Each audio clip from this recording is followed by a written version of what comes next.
So medyo tumigil ang ulan. Nagalpas tayo ng ibon. Yung isang ibon kong pinatraining sa BBC, ayan, nakauwi pa oh. 1:38 ng hapon today. September 2. September 1 dapat magpuputol na ako ng Bagwes, no? Yung mga flights nila para sa coming south. Kahapon hindi natin nagawa kasi nga may race. Then ang sama ng panahon. So today natin gagawin yun. So hayaan muna natin silang mag-wander. And then today din, yung may mga itlog na ganyan, tatapon na natin yan. Kasi tapos na breeding ko, no? May mga umitlog pa eh. Buo na yan, pero tatapon na natin yan. Tulad nito, yan, no? May dalawa pa to. So hindi na natin papipisain yan. Pahinga na mga breeder natin. Today ay Monday, time check, magpa 5 PM. So ipapakita ko lang yung feathering, bakit ginagawa, isang reason, no? And then, kailan ko ginagawa. So bago yon, may hawak ako ditong ibon. Ito yung perfect example sa tingin ko kung bakit nagfe-feathering, no? Tapat natin. So yung ibon, ito ay pinadala ko nung Sunday sa Apalit training. So as you can see, bilangin natin ang kanyang flight feathers. 2, 4, 6, 8, 9. So 9 yung kanyang flight. So yung panghuli, ayan, tumutubo pa lang. Same sa kabila, no? Ayan, tumutubo pa lang. So, the more kompleto ang flights ng ibon natin, the more efficient yung paglipad nila. Sa case nito, itong ganitong kahaba, masakit yan pag nalipad sila. Pag sinilip yung shaft niyan, may dugu-dugu yan. Kasi nga napupuweras ang gamitin ng ibon. Tinan nyo, nakabend. So, gawa ng paglipad na yan. So, kaya yan ang isang reason kung bakit natin fine-feathering, tawag nila, no? Para pagdating ng race day or training, kumpleto na yung flight feathers nila. Ayan. Hindi katulad ng ganyan, no? Dulo. So, ito, isang factor, iniisip ko kaya siya na-late ng uwi. Today lang. Kasi nga, hirap siyang lumipad dahil kulang. So, ito is para sa mga newbie, no? Na kung gusto nyong gawin, ito ang isang reason why. Ngayon naman kukuha tayo ng ibon for south na gugupitan natin ng Bagwes. So ito isang example, no?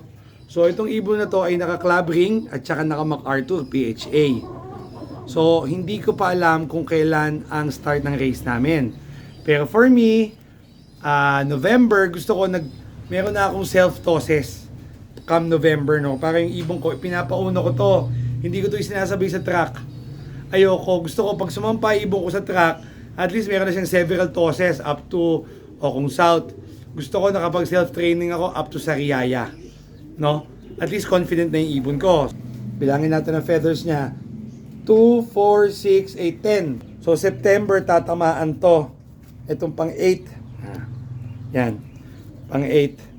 So 45 days kasi yan eh. Pag pinutol mo, 2 weeks, bubunutin mo. So yung 2 weeks na yon, after pagkabunot mo, 45 days bago siya maging fully grown. So for me, since August, September, mas prefer ko kung by October, November, itong dalawang to ay kompleto na. So September, October, so itong dulo muna ang ikakat ko. Kasi may time naman eh. No, November pa ako magtotos. By that time, nalaglag na to, patubo na rin to. So yun lang, gawin natin ngayon ha. Ito ay pang south. Pakita ko sa inyo. So August, tumubo, lalaglag to ngayon. September, October, lalaglag to. By November, full na yan. So ang aalisin ko lang siyang itong dulo. Yan. So hanggang saan? Hanggang dyan ko pinuputol, halos gitna. See? So, etong feather na to, after 15 days, bubunutin ko yan. So, ganoon din sa kabila. Yung iba siguro, gugupitin. Either dalawa, no? Sa akin, okay na yung isa. Tapos na tayo magputol ngayon. I-double check ko kung lahat napatulan natin, no? So, ito ay around 30 birds. So hindi naman lahat yan pang South, mayroong iba dyan na stock bird. So no need kung putulan yon. And then yung iba old bird. So ito yung training box natin, no? So checkin lang natin yung ibon kung lahat ba sila feathering na natin. So ito, isa. Yan, dalawa pinutol natin. Ito, dalawa din. Ito, dalawa din.